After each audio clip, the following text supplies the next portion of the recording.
Hey guys, it's your buddy Rome again. We're going to take a look at another little pocket knife that was sent out to me. Now I say pocket knife, but in reality this knife is designed to be worn around your neck. It has this little sheath that you guys see here. This is Kydex.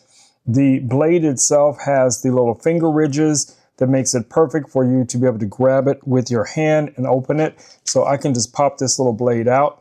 So let's take a closer look at the actual blade itself. As you guys can see, this is a very tiny blade, but it is at the same time extremely sharp. Now I do like the black finish on here.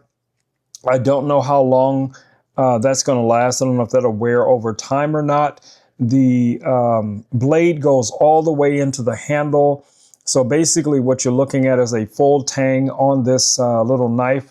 It is put together with little rivets, as you guys can see here, into the handle. The handle has a really nice texture to it. It feels, water, resistant. So if your hands were wet, from cutting fruit or something like that, it has almost no significant weight to it. And even this by itself has very little weight.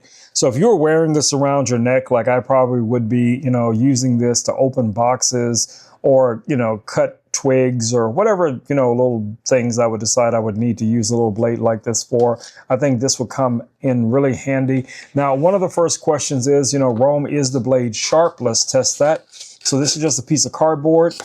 As you guys can see, this can cut through the cardboard with no effort whatsoever. Now, in my case, I open a lot of boxes, guys. So, having something like this that I could just quickly get into those would really, really come in handy. So this might become easily a part of my everyday carry. So if you guys are looking for a little portable, lightweight blade for opening boxes, packages, maybe out on the campsite or just, utility knife, this could be an excellent blade to take a look at. All right, guys, I'll see you all in the next video. Until then, stay safe. Peace.